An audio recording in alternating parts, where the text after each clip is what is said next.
Hello. Yo. Hello? Hello? Is this Northside Plugged? I believe it is Northside Plugged. No way. Yes way. No way. Yes way. Welcome, everybody. Thank you for your patience. We appreciate you all for tuning in to another episode of Northside Plugged here from Q4 Radio. Thank you all for tuning in on your AM radios, on YouTube. Anyone listening to us out there, we really appreciate your patience. I know we started a little later than usual, but you know we gotta keep them wanting, keep the people wanting. You know, keep them keep the appetites. Absolutely, keep y'all hungry. Exactly. For that Northside Plugged stream. So we appreciate you all for tuning in. BossDan, G Money Gino. Indeed. And of course we have our guest Julianna. Julianna, welcome. Thank Woo! you so much for coming in today. We appreciate it. Thank you. Thank you. Family vibes. Family vibes. Mm-hmm. Prima in the building. How you feeling? I feel great. How are you feeling? Oh, we're doing well. We're doing well. How you feeling? How you doing, boss? How you feeling? I'm feeling great. Feeling great. It's a beautiful Thursday in the city of Chicago. Summertime Shy is finally coming to fruition. For sure. More consistent warmth, you know, as the sun continues to shine. It's about dang time, man. It's about dang time, and, you know, we deserve it after all the cold months, and we really, you know, you got to take advantage of this cold weather while we got it. So, got to be outside as much as possible, I think. Absolutely. No matter what you're doing, or just go outside and sit down. Just take advantage of it. Get out of your house, I think. Especially as you get older, too, man, you realize how crucial the winters are, and then how appreciative you are of those summers. Because it's like, I feel like when I was like younger and a teenager, I wouldn't always prepare the best for the winters, and I'd like be super cold or whatever. Just a sweatshirt. I wasn't that bad, but I was that bad. But I think as we get older and we get tired of the cold, you know, we kind of master it and understand our bodies and warm up, suit up however we need to. So, but I definitely feel you, man. It's definitely great to have the warm weather and just be out here in t-shirts and shorts and whatever, and just not have that extra weight of the winter on us. And just the extra weight of the extra layers that you have to wear. Absolutely. Like going to work, for example, like instead of having to wear pants and 3 layers and a jacket, like wearing a t-shirt and shorts, I cannot wait for that consistency.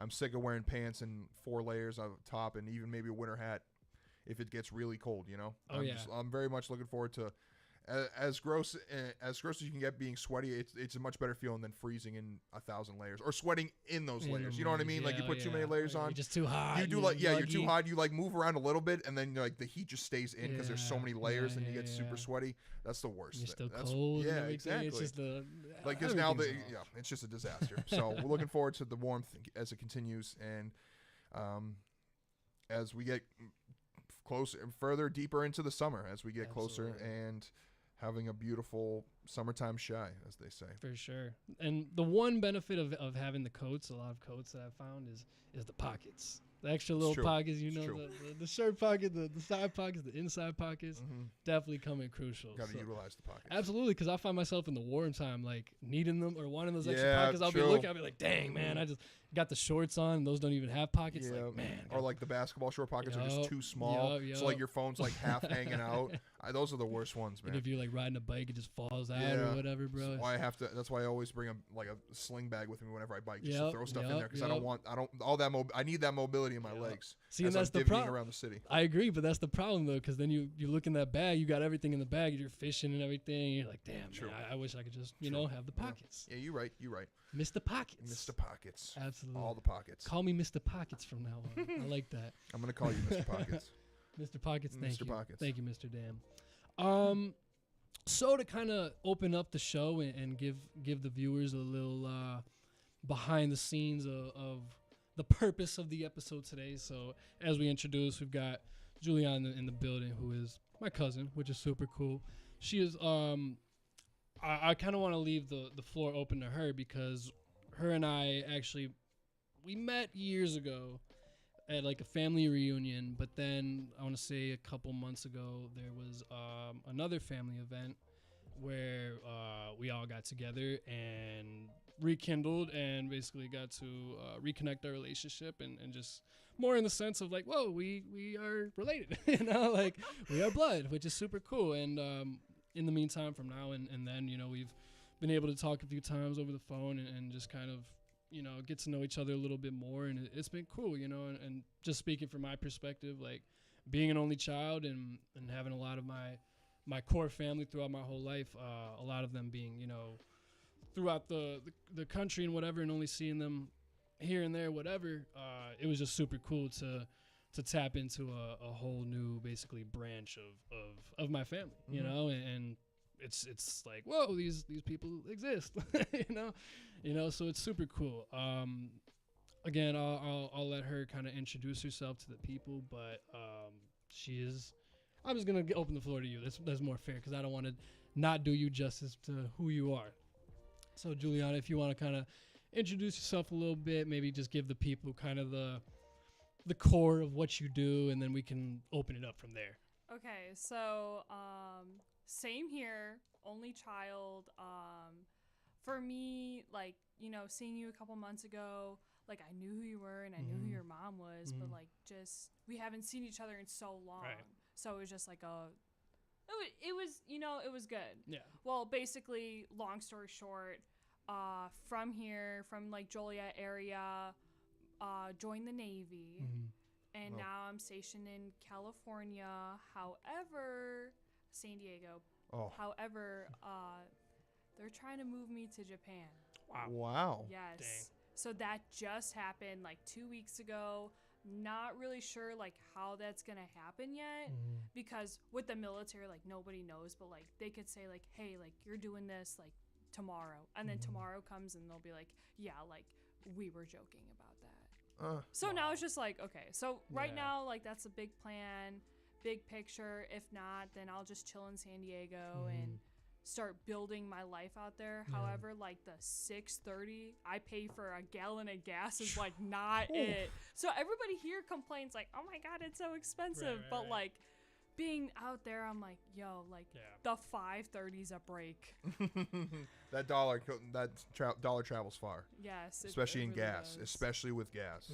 I can only imagine. But there are worse places to be stationed than San Diego, California, one of the most perfect cities in all of America. I will say, being there multiple times and having vacation there multiple times, I don't think there's any better place to be stationed compared to my friend's stationed in Norfolk, and he was really sad that he didn't get San Diego. Like he was like, yeah, I'm just whatever his ranking or position was, it just wasn't open at San Diego at the time he finished his training in Pensacola, so he just had to. He went to Norfolk instead, and he loves it. But I think everyone shoots for San Diego. Is that fair to say that everyone wants to go to San Diego? So my schooling's like a little bit longer because I'm practically an electrical engineer. Okay. But so I did Hawaii, Mayport, San Diego. So Mayport's in Florida, and the way that it landed, I just got San Diego, which.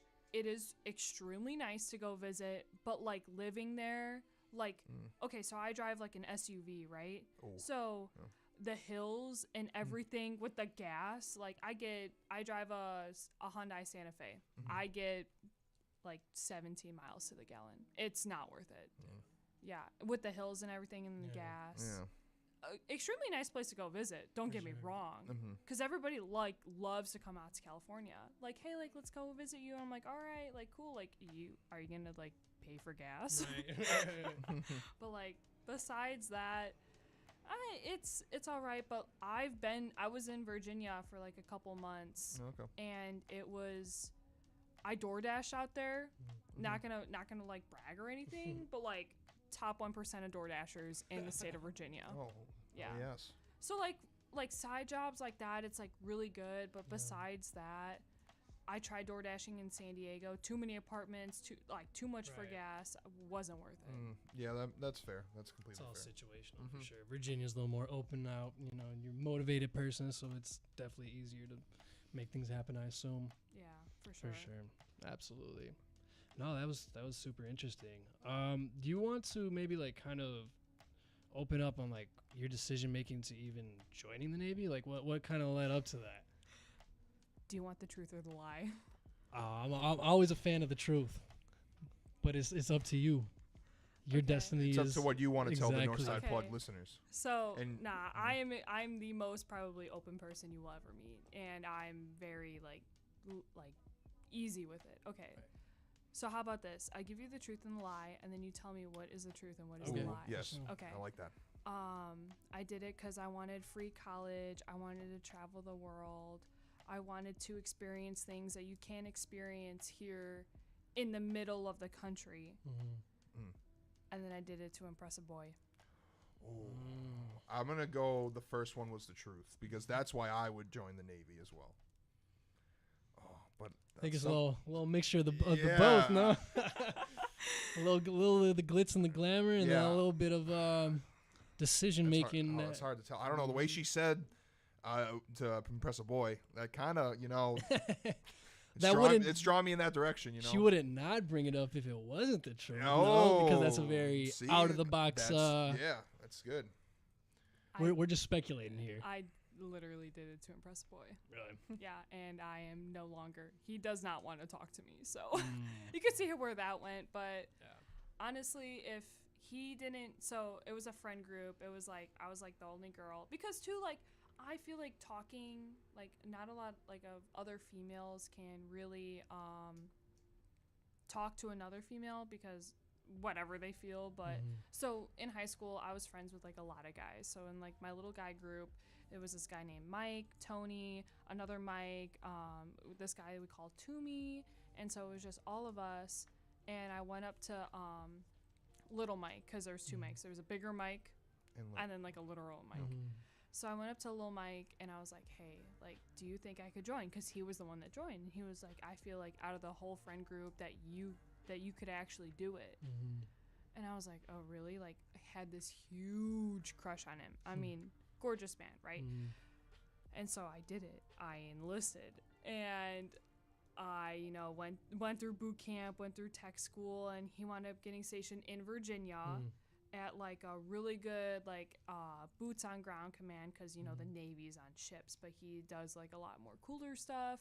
And so then I waited to get my orders, and I was in San Diego, and it just it never worked out that we couldn't like get together or any of that. Well then I just came back home from deployment actually in March, the beginning of March. This March. Yes, this March. And it happened to be that we were in the same country at the same time. So I like hit him up. I'm like, hey, like I'm in XYZ, like where you at? And he's like, delete my number. Dang. Wow. And I was just like, come on, bro. Like the history, Yeah. the reason why I'm literally Right. here. That was kind of a soul crushing moment, no? Yeah, but you know what? Everything happens for a reason. I'm sure. chilling. If it's meant to be, like, it'll be probably never because my number is blocked. But Why did Big Mike have to do you dirty like that? Yeah, That's that is dirty. disrespectful. yeah, so but you know terrible. what? He's missing out on a really He's really definitely good girl. missing out. Absolutely. Definitely Absolutely, missing yeah. out for sure. It's a good way to look at it. But did you get those other things that you said that you lied about? Are those also some of the things that you really have enjoyed about it, or why? Like it was like it sure it was to impress this guy, but also there was those other underlying reasons. you think? So, yes, a lot of people don't know, but if you join the military, you get the 9/11 GI Bill, which you get 3 years of school paid for, right? So that's the government giving you money. You could go anywhere, any school. Wow. However, state schools, they match it. So say like I want to go like to UIC Chicago, right? They do like the quote unquote yellow ribbon program, which you can get your GI Bill, they match it. So if you study hard enough and do enough classes throughout those years, at the end of the 6 years, because they also cover the additional 3 years, you could walk out with your your doctorates. Oh, wow. Yeah, for free. Wow. All That's you got to crazy. do is just one contract, and they have different contracts. They have 3 years, 4 years, and 6 years. I'm on a 6-year contract because I am like in electrical engineering. Right. So it may like take a little longer. Yeah. Is that why? All right. But like, a lot of people don't know that, and I learned that like being in, and plus too like, this past deployment I went to like territories of the United States. So I went to Guam, I went to Hawaii, I went to Singapore, I went to Bahrain, I went to Djibouti, Africa, I went to Duqm, Oman, I went to Aqaba, Jordan, I've been to Eilat, Israel. Like, I've been to all these places that most people, like, a flight from Chicago to Israel, Eilat, Israel, is $3,000 per person. Wow. So the fact that, and like Eilat, Israel is like the Las Vegas of the Middle East. Okay. So I get to go do all these things, get full medical benefits, get all this stuff. And like, yeah, like sometimes like the work is pretty booty, but like in like hindsight, like my relationship with my coworkers and my relationship with the people I'm on the boat with for like 7+ months, incomparable to any other relationship I've ever had. I can imagine. Yeah. Like these people, I was in a like my work center was just me and like a bunch of guys. Like we had 2 females, like the female that ran us, and she described herself as a raging lesbian. Okay. And just picture that in your head. Yeah, that's who she was. And so the other one was a rank lower than her, like dipped, smoked cigarettes, like did all the hardcore stuff like you wouldn't imagine like a female doing, like a girly female. Sure. But you know, she did that, and then it was just me and all the boys. So all my We've got a caller right now. oh gosh. Online caller. So keep that thought. Okay, I will. I'm gonna write it down. What's going on? You're on with Northside Plugged. Who's this? Caller. Hello. Oh, okay. Got too nervous. That's okay. We'll be here if you want to call again. Well, continue your Okay, story. so anywho, so I went through like a lot of stuff on deployment, personal life stuff. You know, we had a couple deaths in the family. Yeah. R.I.P. man. I'm also going through like a really hard time. I have a super toxic ex and like all this stuff, and so it would just be me and the guys, and the guys were my hype men, and anything that I needed or anything that they needed, they would support me 24. Oh, there we go. Do you hear that talking in the background? There we go. Hello, you're on with Northside Plugged. Who's this? Hello? Hello. Hello, you're on Northside Plugged. Oh, hey, I just want to say hi to Kay. Big fan. Oh, is this Aislinn? Yeah. Oh my! He works with me. He's one of the guys in my work division. Oh, that's what's Oh, up. what's going on? Thanks for calling in. How you doing? Oh, I'm doing fantastic. How y'all doing? Oh, we're doing well. great. Great. Thanks for calling in. Hell yeah. Got any questions or Oh, yeah, I'm comments? just listening in. Just wanted to say what's up. I don't know. We appreciate you. Thank you, Justin. Thank you. Hey, wait, hey, Kay, when do you get back? Unrelated. Unrelated. I get back early June. You said what? I said early June. Oh, what the fuck? All right. Hey, this is I was a curious. PG-13 podcast. Please. Yeah, we're live on the radio. You know Please, just watch your language. We're live on Oh, the yeah. radio. You're okay. My bad. All good. I'll let y'all get back to it. All right, appreciate it. All right, we How's it appreciate you. Thank you. Shouts out. See, that just as you were talking about those relationships, like Yes. them calling in, just saying what's up, wanted to say hi.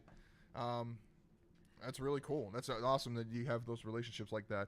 I'm curious about the travels. Like, that's what I think I'm amazed by is the place, like all the places you'll go through the military. What would you say some of the most like breathtaking like one of the most breathtaking places, or like that kind of just shocked you when you got there? So my most breathtaking place wasn't an actual place. It was actually being in the Indian Ocean at night. The seas were, so you know, like when like the waves crash and there's like white caps, like where it was. Okay, so the seas are going, but the thing is bioluminescent algae. I do not know. So it's like it's like, oh my gosh. Oh my goodness. What's up? You're on with Northside Plugged. Who's this? Hello. This is Barry. Hey, is this Mr. Westfield? Barry, thank you for calling in. Great to hear your voice. How are you doing today, Barry? I'm good. Is your partner, Mr. G, Mr. Money? I'm Mr. here. G Money. What's going on, Barry? How you doing? What's up, guy? How you doing? What's up? I'm learning to like you more and more every week. I tell you what. Appreciate that. You seem like a real good dude. Thank you, Barry, and I appreciate you calling in every week. I got it. Absolutely. Love the show, fellas. Big fan. Thank Huge fan. Thank you, You know, Barry. I got a question for you, though. There's one other caller that calls in every time. You know, I think his name's Frankie Tongues or something like that. He did some weird stuff like blah, blah, blah, blah, whatever, something like that. Yes, I Frankie know. Tongues. Seems like a strange guy. Seems like the kind of guy that, saves the wrapping paper at Christmas time or watches an adult film for the plot, or he's into. You guys know what axleism is? Seems like he's one of those guys into axleism. You ever heard of that? Oh my Actualism. gosh. I guess Axel. Julianna. It's like AXILLISM. Axleism. It's like the Axleism. act of having sexual intercourse with armpit. I don't know. Seems like a strange guy. Oh. Don't ask me how I know that. I had some strange years back in the day. Don't ask me how I know that. You just got a hunch about Frankie Tongues there, Barry? Nothing. Nothing else. Just a hunch. Just a hunch. But also seems like a good guy too. Seems like I'd have a couple beers with him. Seems like a good guy. Yeah, he's a good Good guy. guy. I'm sure he's a good guy. Yeah. I think I've met him Yeah. a few times. Just He's a good guy. Little strange, but hey, aren't we all a little? Yeah, oh yeah, we all are, Barry. It's Yeah. okay. The stranger, the better, in my Yeah. opinion. Yeah. Indeed. I got a question for you guys. A little sports talk here. Yes, sir. Who's gonna win the PGA Championship? Who you got? Who you got? That's a great Barry. Honestly, I was thinking about that this morning with the tournament starting. A lot of people seem to be riding with Tiger because it's hard not to bet for Tiger. I mean, I'm all over Tiger. I bet you are, Barry. I bet you are a big Tiger guy. Four over par after day one. That's nothing for the guy. That's nothing for him. He's coming back. He almost died. He almost lost his leg. You know that? He almost lost his leg. I did know that, Barry. I did. It's tough. It's going to be tough to Coming overcome back that to win the 9. title. He's going to come back. I don't know. The way Rory played today, it's going to be hard to beat anyone like that. I mean, I think he's on a mission to get another major under his belt right now. I think after day one, I'm going to have to ride Rory. Rory, more like Bory. Yeah. Yeah. You know, you gotta. So you're picking Rory, huh? I'm gonna go Rory. You know, or my boy Colin Morikawa. I think he's already won this tournament. He's playing good. He's been playing well recently. I think he does well in the majors. So I'm gonna have to go. If I would pick anyone personally, I'm gonna go with my boy Colin Morikawa. I like that. Colin's a good guy. Him and I played craps down in Vegas one night. Oh yeah, good dude. Real good dude. He win you some Real good money. Dude. Yeah, we went on a heater. Real wicked heater. Yes. But anyway. Christ, Reba, give me a towel. I spilled my beer. I gotta go, guys. I just spilled my beer all over my beanbag. I gotta go. Reba. Thank you, Barry. Reba. Thank you, Barry. We appreciate you calling in as always. Sorry. No, we love my other half. I love her to death. Yeah, All right, we watch love your fingers, Barry. boys. We Reba, love you, give me a towel. Barry, and we love you, Barry. Thank you so much for calling in. One of our favorite callers here on Northside Plugged. One of our new favorite callers who calls in, always asks the good questions. Always provides us with a couple giggles and a couple laughs. So we appreciate Barry for tuning in. Yeah, that's a good question about the PGA Championship because of majors. But I'm gonna have to ride with my boy Colin or Rory. I think the way Rory's playing, I'm gonna have to go with him. I was hoping for John Daly because he birdied the first hole today and he was in the lead but couldn't finish it. That's okay though. Pedro Garcia says Sergio Garcia is taking the championship, no doubt. Did you know that Pedro's dad is PJ Pro Sergio Garcia? No, he's not. No, his dad's name's Sergio Garcia. I was gonna say, hey man, shout out Pedro. His dad is Sergio Garcia. That is true. Man, well then it's the truth. It is the truth. That's the truth. Mm-hmm. Go Dad. Well, we appreciate Barry for calling in as always. Appreciate that. And then Katrina. Mm-hmm. Nikado, I don't know if you know. Nick Dow. Shouts out Kat. Oh, okay. And shouts out Pet. Thank you Shout for out to the laughing, Pet. homies. Mm-hmm. Thank you for all the people tuning in. We appreciate you all. and the callers. And while we're on that topic, make Oh, sure man. we got another call. We We got another caller. That's what's up. What's up? This is Northside Plugged. Who's this? Hey, this is Frankie Tongues. Frankie How we doing? Tongues. The other side of the How we story. doing? How we doing? Good to hear from you, Frankie. How are things? Who's that guy who just called? His name's Barry? Yeah, Barry was just talking trash about you, Frankie. I don't know. Yeah, what is that? What is that? I don't know. I What is this guy? tried to stand up for you, Barry. I don't know what he was doing. He was talking Barry, trash. man, Frankie, it's Frankie Tongues, not Barry. I'm I sorry. got you, Frankie What's going on Tongues. with I'm sorry, Frankie. I mean, Barry was talking trash. I was trying to stand up for you, Frankie Tongues. I apologize. Yeah, drink a beer with the guy a couple times, talk some trash, So What the heck? he man? said you partake in Axelism. What's your rebuttal? Definitely not. Definitely not. Definitely not. Those rumors How we are doing false. tonight, boys? How we doing tonight? Good. How you We're doing? doing well. What do you got? What do you got on the books for us today, Frankie? You got anything sports wise? I'm thinking the over on this Miami Heat and Boston game. Boston is just blowing out. Let's Damn. go! I just checked the box 25, score. Let's 25. go! Jason I'm sorry, Tatum's already Boston. got Sorry, 20. Boston. They're just blowing Let's out. go. Blowing out. See, this is All what right. happens when I don't watch the games. They play well, so I gotta stop Yeah, watching. they And do. he's got his They do. lucky Al Horford t-shirt on. Al Horford is good. So you got He the is. you got the over in that, which is looking pretty good with 3 minutes left in the second. You got anything in hockey? No, not right now in the night. But let's talk some PGA, yo. Okay, Right. all right. Who do you? So Barry said he likes Tiger. Who do you got Yeah, for the we all PGA? love Tiger. We all love Tiger, Who- I right? mean, who doesn't? Come on, it's Tiger Woods. Absolutely. It's Tiger Woods. Is that who What? you're What, taking? Oh what no, about John Daly, baby? John Daly. Daly. Hey, the man birdie had a couple birdies today. He finished a little He slow. did. Finished a little slow with 3 bogeys, but he did play well.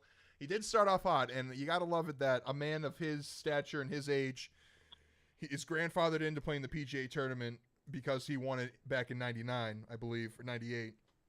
So he can play at any PGA championship he wants for the rest of his life, That's basically. crazy. So He can. he was in the first tee group this morning at like 7 a.m. first group, Damn. and he birdied the first hole. So he was the leader for like the smallest of seconds. Is that who you're putting money on? You putting money on John Daly? What are his odds? Plus Yeah, 10. put some money on some John Daly, some John Rahm. I also got a stat for you on John Daly, too. Okay. He ripped down 21 sticks today. He also did 12 Diet Cokes and 6 peanut packs of M&M's. 6 What about packs of those peanut cigarettes? M&Ms. 21 cigarettes? That's more than a cigarette a whole. 21 cigs, baby. 21, probably Marlboro Red, right out of the pack. Whatever it takes to get in the zone, right? I guess, to each their own. I didn't know the PGA kind of allowed that on the course. Hey, man, it's old school. They used to do it back in the day. That's Palmer's true. probably ripping down cigs. They were all doing it. That's true. There are a lot of pictures you see them mid-swing just ripping a dart. While they're in their Yeah, backswing, they got a dart right in their mouth. It's hilarious. He's got that heart, so he got a nice little cooler. I bet he's got some nice little lights right in the pack, right off the course. He's got to do it. That's how you do it. You play around of golf, you have a couple beers. Yeah, you got to do what you got to do. You got to do what you got to do to get right. Get in that mindset, that mojo. Indeed. Yeah. I feel like my ball always goes straighter once I have a couple beers in me. That's true. That's true. You got to hit that sweet spot, though, because if you have too many, then you're not going to be able to see the ball or hit the ball. I've found. You got to find a right not balance. being able to see the ball, is not a problem because sometimes it just goes in the woods and then, I don't know where it went. And then you just got to have another beer. Yeah. Have the Then beer to maybe- find to help find the ball. Yeah, maybe the beer will solve the problem. And then you get lost in the woods, and then you're like, "What's going on?" And then it becomes a manhunt. Then it becomes a man. ball. That's always You the know? best part about going into the woods. You do find more balls. That's always you always find extra golf balls in the woods whenever you go find your own. So that's always a plus side of hitting it in the woods. I definitely agree with you on that one, Frankie. You just re-up, basically. All right. Hey, great talking to you guys as usual. Absolutely. Can't wait to talk to you next week. Thank you, Frankie. We appreciate you calling in as always. Shout out Frankie And Tongues. we'll see if we can get you and Barry a little peace treaty here sometime soon, okay? All right, cool. Thanks, Frankie. Appreciate you. That's hilarious, man. Thank you, Frankie. Thank you, Barry. They're beautiful budding rivalry / friendship that'll remain in Northside Plug lore for a long time. And we appreciate them for calling in. Absolutely. Okay, so do you remember where we were in the conversation? Of what we were I was talking asking the most fascinating thing. She was talking about bioluminescent algae, Yeah. which That's just right. glows in the water. Yeah. So if you get a second, Google it real quick. So so you can see what I'm talking about. But so I was out at night. You know, the waves were crashing, and the way that the ship was moving, on the underglow, it looked like the ship had like an underglow, like Oh my people with cars with the underglow. Well, it was that, but then as far as the eye could see, every single white cap of every wave was glowing. Whoa. And the stars at night. If you didn't you saw shooting stars every single night. Damn. So I'm sorry. Where is this again? It was like South India. Okay, for sure. So, and they do have it some places like they have it sometimes in California. I've never experienced it in California. I only experienced it when I was out. But the stars and the ocean and the way it is at night, it's incomparable to like anything else. For sure. I can only imagine the stars that you see out there. Yeah. Oh, that must be just like the whole sky is just filled. I can imagine. Yeah. Oh. You see shooting stars, like if you don't you see like a minimum of like 5 In a night. Wow. in a night. That's Minimum awesome. of 5. And then just being out there like on a perfect night, no clouds in the sky. Right. The moon, like it's a new moon, so the moon's not out, so all you have is just no light pollution at all, just the stars. It's something that a picture cannot encapture. Absolutely. No, cameras never capture stars or the awesome. moon or anything in nighttime well. Like, just no camera really does it justice whenever you try to take pictures. For sure. And so now we have a picture of a bioluminescent wave, just to give it kind of some context. And I'm just trying to imagine all that, like, because there's so many like white caps as you're coming, like as you're sailing in the middle of the ocean, that like the boat, like trying to imagine the boat being fully like almost like you have LED lights at the bottom of the boat or something like that. It's literally like that. And then like how that picture was, like every single like little white cap for as far as you could see, along with like, so when the boat was traveling through, it wasn't that like bright, but it was like a couple notches like lower than that. Oh, someone's calling. Another caller. Sorry about that. No, you're all good. What's going on? You're with Northside Plugged. Who's this? Yeah, is this the number for the podcast? It is. Yes, sir. How are you doing? Yeah, I was gonna have a question for Julianna. Fire away. Hey, so I got a question. Whenever you're on ship, how do relationships work? Do people ever like hook up while you're on ship or anything like that? Ooh, that's a good Good question. Can I ask who's calling? Who is this? Hello? Hello? Who is calling? Yeah, I'm still here. Our guest would like to know who is calling for context purposes. Oh, my name's Davidson. Like Micah? What did she say? I can't hear. Like Micah, she said? No. My name's John Davidson. Okay. Well, anywho, so for me to sit here and say that relationships do not form on the ship would be a complete lie. They do form because you're on a boat with the same people every single day. You see the same people, so it's kind of like bound for relationships to form. Right. So yes, they do form on the boat, but then you get into sticky situations like, hey, like this this girl or this boy has a boyfriend or girlfriend back home, and then you're say for example, we have this person named Joe is with this female every single day. They go eat every day together, and then Joe goes home to go back to his girlfriend, whoever her name is. Well, then like what happens then? So right, relationships do form, but it's kind of like it's a sticky situation for literally everybody. Yeah. It's like the best way for me to put it. Thank you, Davidson. We appreciate your call.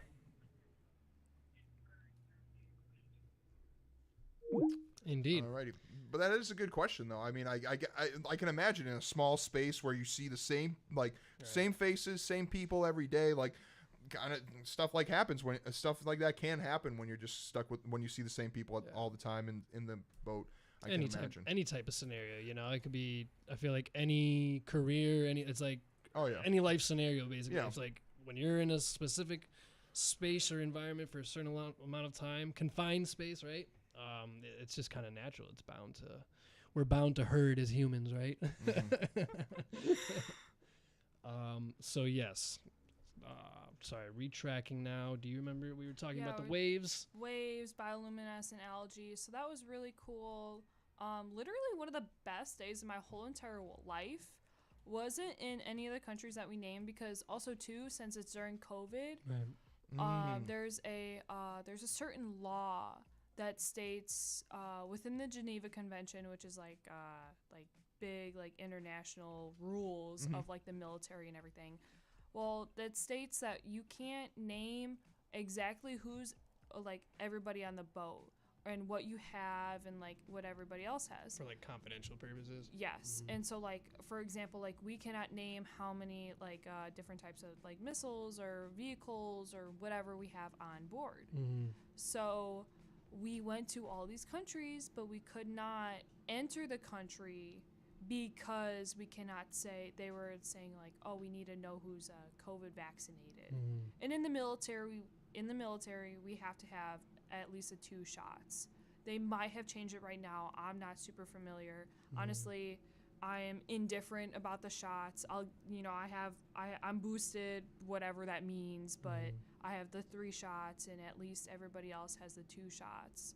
So we couldn't enter these countries because the countries wanted to know what everybody's vaccination statuses were. And we can't say what our statuses are because then that like bleeds into like who's on the boat. So one of the best days of my life was we were in Guam. So it's like they say like it's the where America starts their day because it's like it's like right after the international date line and it's like the first U.S. territory like after the international date line. So I was there with my best friends on the boat that I've made from deployment. Their names are Hunter, Ariana, and Parker. So I was there in Guam with them. You know, we were there. You know, we're all 21. We were drinking on the beach. We were in the water, and we just had like the day like from the sun up to the sun down was probably like the best day of my life because I was with my best friends. I had like a pretty good like buzz. Like I wasn't drunk. I remember the whole day.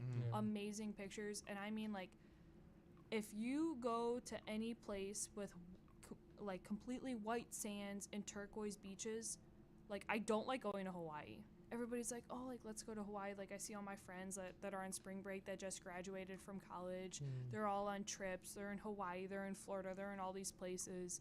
And I'm just sitting there like I could never go and enjoy one of those beaches when I've been to like nicer beaches. Because after Guam, we went to Hawaii and the beaches were rocky. You know, since I became like super bougie with beaches, I was like, yeah, no, I don't like this beach. There's too many people. And like Guam is the Hawaii of like the Philippines. So in like retrospect, like where that is, like everybody goes to Hawaii. Like not a lot of people go to Guam because a plane ticket from here to Guam is like $1,500. So like no one's gonna spend that money. Right. So yeah. And once you have a taste of the perfect beach, it's hard to go to any other beach. Absolutely. Literally, yes. So when you went on that deployment, I guess, or like the ship from like how long was it from when you left the dock to when you like returned back, or for when like your time ended on the ship? So operational security reasons, I cannot tell you the exact dates. That makes sense. But I got a letter that says from the boat for like leasing purposes, anything else that I need to like get out of. Basically, we were gone from August to March. Okay. So it was around like 7-ish months. We were actually like really blessed in our boat, as in like, so usually you go out with like a fleet. So like, you know, you hear of like aircraft carriers, you know, like that's probably like the most famous ship that like the Navy has. Right.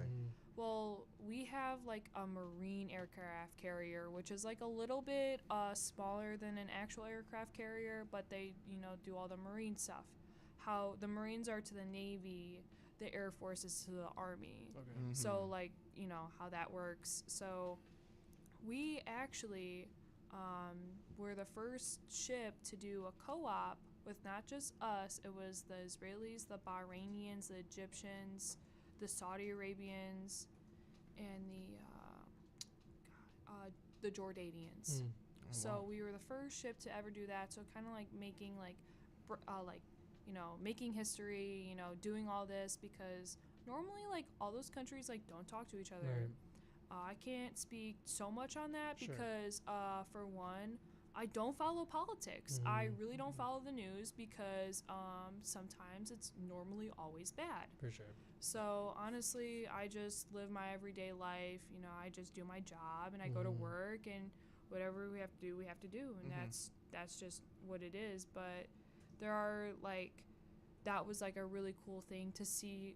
I'm not like doing anything with them, but you know, I'm behind the scenes. I see everything, and I'm just like, Still that's a part of it. Yeah, I'm like, that's super cool that we were able to do that and like build all these connections for the future, because we're the first person, we're the people to do it, but that's just letting like laying the foundation Opening for other the people doors. to do it. Absolutely. And plus two, not just with us, but with those other countries to do it within themselves. Right. So they can take their own initiative and expand with who they want to expand with. Exactly. Right? Yeah. So did you get to like connect with all those different types of people? No, because like the whole COVID restrictions and everything, but I know like on the boat, the Marines that were embarked on board, they did stuff with them, and they were able to like talk to them and like exchange things. So like one of the U.S. Marines, you know, like gave one of the Israeli guys like a t-shirt, and they like swapped stuff. So like a bunch of my friends have all these quote unquote memorabilia from all these other military. That's cool. So That's cool. yeah. That's awesome.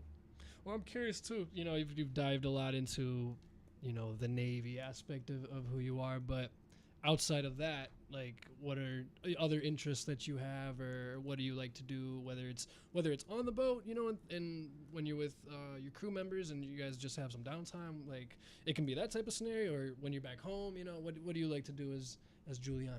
So I'm a very social person. I hate being alone. I feel you. So on the boat, usually, like we'll start with that, and then we'll go into like my home life. But so I usually, I'm always with somebody. I always go try and find people. I mean, I could just talk to really anybody, because too, like on the boat, a lot of people, like, you know, sometimes they don't talk to anybody, but I see anybody in the hallway, I'm like, hey, like, good morning, like, how are you, like, all that. Like an acknowledgement at least type of thing. Right? Yes. Yeah. And so, oh, another caller. Oh, gosh. Let's see what's to it. What's going on? You're on with Northside Plugged. Who's this? Hey, how you doing? This is Rick. How you doing? Hey, quick Rick. Welcome back. How are you doing today? I'm doing great. Hey, shalom to the guests. I'm really enjoying this experience into the Navy. I like this. Oh, thank you, Rick. Appreciate it. Thank you. Yeah. I was on the U.S. New Jersey back in Vietnam. We used to shell the crap out of those guys. Well, hello, Rick. Thank you. How you doing? I'm wonderful. How are you? I'm good. You ever press the button and shell anybody? Probably not. Yes, I believe electrical engineers, I don't think, handle that kind of, at least to my assumption, I don't think that I would assume an electrical engineer doesn't really have that kind of firepower. Well, you know, cross some wires up and make it happen when you get over to Japan, you know what I'm saying? Hey, we ain't trying to start no wars over here. Hey, Rick, be careful. Be careful that we might have international listeners here, Rick, so you never know who's listening. with our power, we don't start them, we finish the words, right? Am I right? Yeah, we're undefeated except for Vietnam. That didn't count. That's what they say. Hey, we won all the battles, all right? Believe me, I was there. I'll tell you. You were there. First-hand experience. First-hand experience. I'm sure you do. Rick. They call me Quick Rick for a reason. I'm the trigger man. That's right. That's right, Rick. You are the trigger man. That's what they call you. That is true. You have any other questions or anything else for our guest? For your guest, yes. How are you? How you doing tonight? Living the dream. How are you? Yeah, I'm doing fantastic. Do you have any questions? I just want to know. I want to hear some more about the Navy. It's exciting. It is exciting. What is? Okay. Go ahead. No, I'm curious. I want to hear all about it. She was talking about the relationships and all the other fun stuff that goes on. Tell me some more. Yeah, well, if you had a question for her, you could hear what you want to hear from her. Do you have a specific I don't need question? The stenographer's version, all right, buddy. I'm talking to the lady. All right, Rick. Watch yourself. Yeah. All right. Do you have any specific questions? Because I'm kind of diving into everything. Are you going to be on a ship or are you going to be just on the land? So currently I am stationed on a boat in San Diego, California. And I'll be there for at least the next 2 to 3 years. But I've already been on the boat for like 2 years. Already hit a deployment. Is that what you call it? You call it a boat? I mean, it's a ship, but yeah, I personally call it a boat, and everybody yells at me. But you know what? To me, it's a boat, a ship, whatever. Whatever. Yeah, you tell them. As my 96-year-old grandfather, who was in the big one, says, you can fit a boat on a ship, but not a ship on a boat. So that's how I remember the difference between the two. Dynamite. That's dynamite right there. I like that. Mm-hmm. All right. Well, all right. Well, I'll let you crazy kids go. All right. Just don't forget. We're the big winners over there. So you tell them in Japan when you get there, USA. Okay. Thank you, Rick. We appreciate your time. And we thank you for the questions, as always. We appreciate you calling in. So what is it? So we were talking about like hobbies and like stuff to do thank on the boat. Thank you. So it depends on like how your workload is. Some people do more than others. Like there are people. So there are bathrooms on the boat, and there has to be plumbers on the boat. So there's different jobs for everything, and depending on your job dictates like how much free time like you really have. For me, it's kind of a hit or miss. Either days are super busy or days are not super busy. But on the days that I'm chilling, I'm lucky that on my boat I have my me and like the guys that I work with, we have like our own little spaces that we go to just get away and like escape like everything else. So I'll go there, watch a movie, but like normally like I go and find my friends and bother them and talk to them. But like on land side, back in San Diego, so I have a dog and her name is Dolly. And she's probably the best dog in the whole entire world.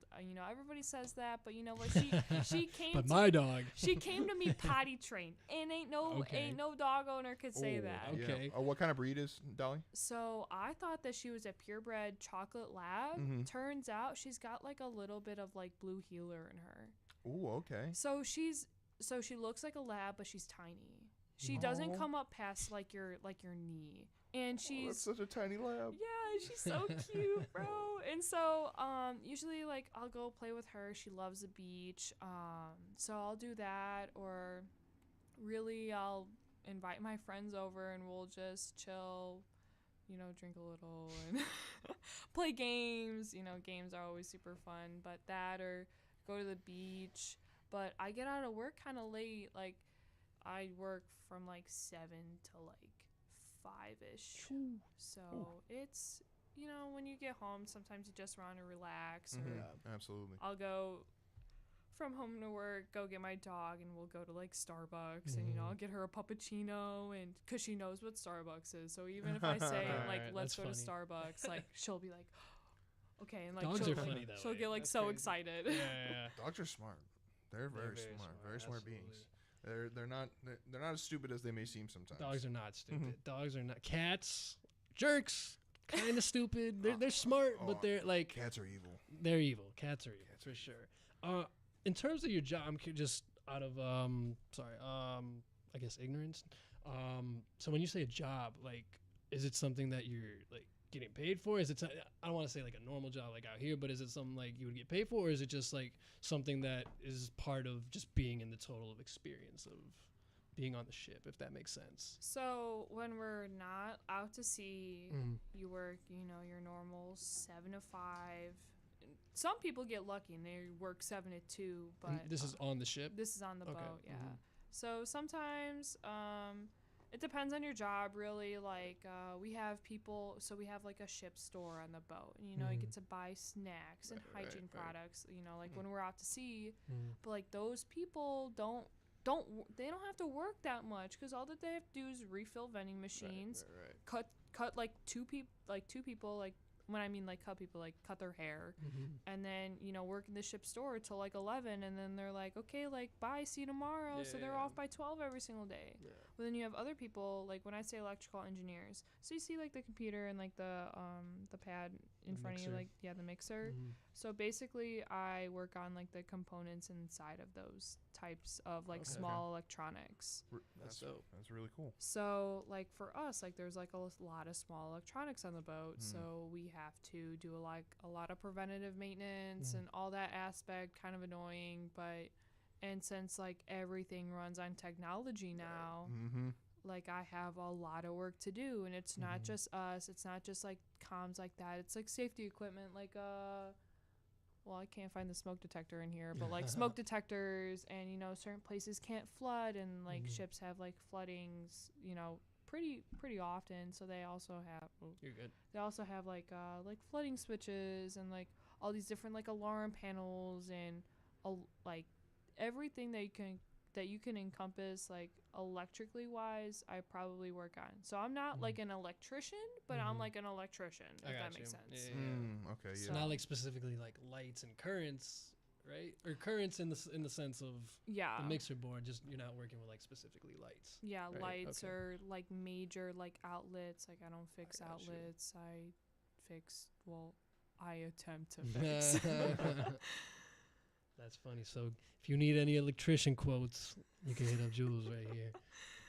How many people would you say go embark on a trip out to sea? Like, how many people are on the ship, or how many people are on there like daily when it's just, like in the harbor? Isn't that confidential information?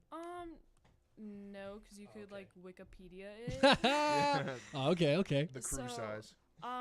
It depends on the boat. So like big decks, like aircraft carriers, embarked out to sea, you have about like 5,000 people. Ooh, wow. In port around like 3,200. Okay. Small boys, so LSDs, LPDs, DDGs, CGs, around like 350. I mean, you could like Google this. Right. But then like like you got like the bigger carrier, like the bigger like marine carriers that aren't as big as like a Navy aircraft carrier, but they're smaller, so they're about like half like their normal import crew. But it just depends, and depending if they have Marines on board, then the crew like doubles or triples or quadruples. So it just depends on like what the mission is. Right. Yeah. Depends on the journey and what is needed and entailed within the journey, right? Yeah, but some of the movies that you like see are actually like pretty accurate. Really? Yeah. Really? So I'm not a movie person. I'm probably one of the most uncultured people with movies and TV shows that you could possibly meet. But there's one movie that I saw when we were on the boat, and we looked at it, and it looked identical to a ship, like actually for real. And I looked at it, I was like, dang, like you sometimes you see like movies and you're like, that's not how it is in real life. Right. But like this movie was like, that's actually how it is. Do you remember what movie it was? No, I'm uncultured. It's all good. It's all good. So yeah, but besides that, it's it's not for everybody, don't get me wrong. Mm-hmm. Like, there's some people that I've met that are like, that I've been like, yeah, you know what, like, for you to like get out and, you know, be a civilian again, like, that's probably like your calling in life. Right. But to like, if someone is thinking about it and has been thinking about it, so like my thing is like, if you've been thinking about something for more than 6 months, you should probably do it. Yeah. Like, my thing is like, for a tattoo, like, I've been wanting this one specific tattoo for so long, and I heard somebody tell me like, hey, think about it for 6 months, come back, and if you still want it, I'll give it to you. Mm-hmm. And that's, I still haven't gotten it yet, but that's like kind of like my mentality on everything. If I think about something and I kind of want it, I wait a couple months, and if I still want it at the end of like the 3 to 6 months, I'm like, I'm getting it. Yeah. Well, that's smart, especially because I feel like naturally as people we can tend to make hastily rash decisions, right? And sometimes they can we make those decisions when, you know, in the moment we may think, okay, this is what we want, but then a week goes by, 2 weeks, you're like, damn, I wish I didn't do this or whatever. Yeah. So I think that's a good mantra to live by, is just whether it's 6 months or whatever, you know, works for the person. Definitely give yourself time to like analyze and critically think and soak in what it is, whether it's a tattoo or a whole life, you know, alteration, anything. I think that's fantastic advice for sure. So would you say that you know, you're still young, you still got your life ahead of you, but at the same time, you know, your career path, I feel, has advanced you more than, I would say, your general age group per se, right? So like being early in your stage of life and having done a lot of things, do you see this as a long-term thing that you want to continue doing, or are you one of those people that you mentioned and is like, okay, I'm doing this now, but I don't know if this is meant for me in the long term? Oh, no. Like, you do 20 years in the military, you get retirement. Okay. And full medical benefits. Right. So, for example, like, you know, like my immediate family, you know, doesn't have like the best, you know, health. You know, I see them get older, you know, they're in their 80s right now, and like my grandparents.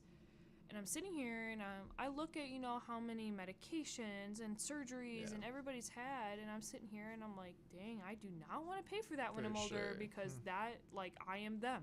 For sure. I don't want to do that. Yeah. Do 20 years. There's different ways you could finesse anything out of the military. Yeah.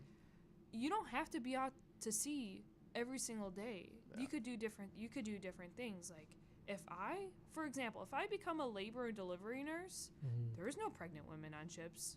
There are no babies being delivered on a boat. I could permanently be on land for the rest of my military career, finish out as like a higher rank than what I am right now, and get those medical benefits for life. Yeah.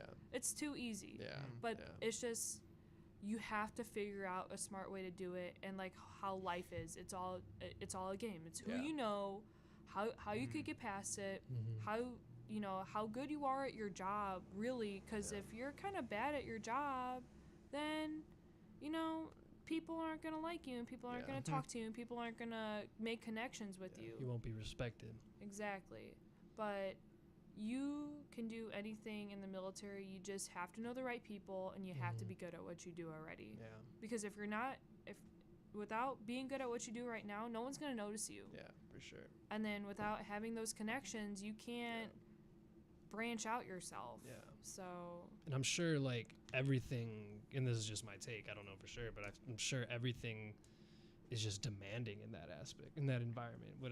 Is that a correct take, in the sense of, I guess, everything is expected to be done at a high level, and I feel like if you're not to a point, right? Yeah, it's not to say that everybody performs at that higher level, but I don't know. So like, you know, like you have your regular to-do list, like this is what you need to do it, and it is expected if you are given a list, or say like you have to do XYZ this week. Yeah. On Friday, by Friday morning, realistically Thursday, everything should be done. And if it's not done, be careful, because you'll walk the plank. Please no.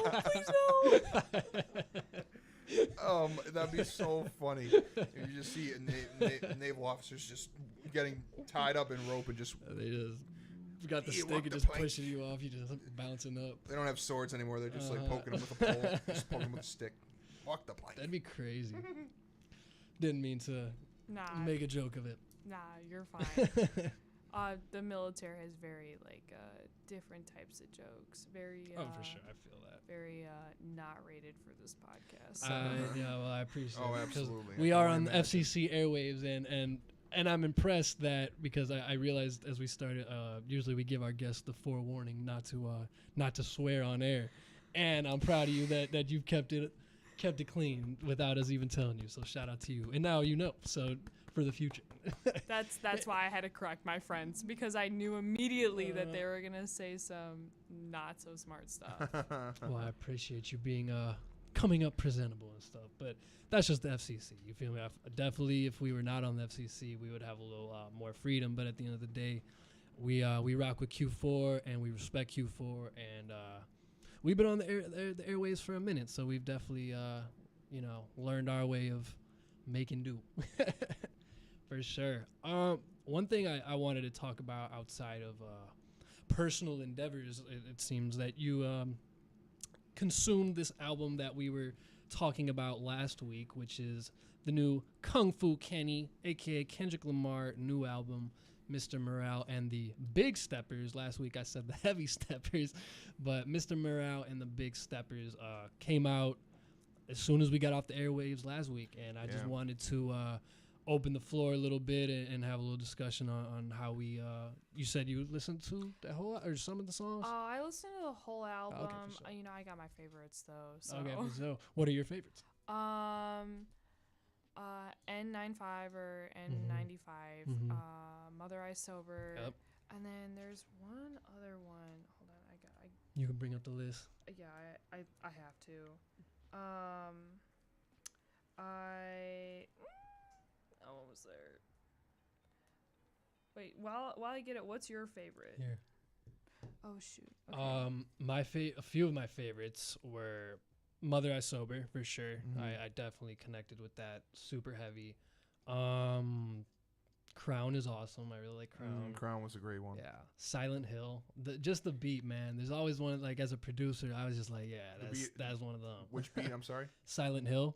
Oh yeah, That with the Kodak. like the silencer noise, which I want to assume is from the Silent Hill video games. That sounds like I know what you're talking about. Sounds like it's from like a GoldenEye GoldenEye 90s, like a N64 game. So Yeah. I'm gonna guess it's a sample from like an old video game with a silencer. I'd You know what I assume mean? so. Yeah. Did you find your? Yeah. I heavily relate to this album with what I am going through in my life, and so probably like We Cry Together hit me different. But my favorites were Mother I Sober and N95. Yeah, I feel you. Mine was my Mother I Sober, Crown, Silent Hill. I was thinking there was one more. I'll think about it. BossDan, what were yours? Father Time. That was. I think that was a really cool one. I'm a sucker. I've always said this. I'm a sucker for a good piano, or a great piano beat piano. Just like those chords that come in. I mean, Sampha is just his vocal cords are always just perfectly on a beat usually. I liked Savior. I really liked Savior because some of the lines in there, like the one that really hit me out of all the ones where he's like, "But he is not your savior."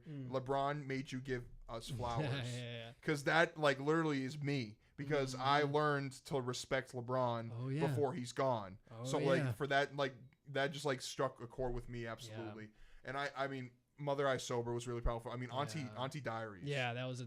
I mean, like I was speaking with DNA, one of our Northside Plugged family members. I was actually talking to him earlier. That's what's up. Okay, yeah. We were talking about how Auntie Diaries is like you could write like essays and papers on that. Just like for sure. And Kendrick always knows just how to put a message in. Always the way he is able to kind of tell a story through song always blows my mind, because I think he does it better than almost anyone in this day and age. The best, one of the best. The way his storytelling abilities are unmatched in the game nowadays. Absolutely. It's unbelievable.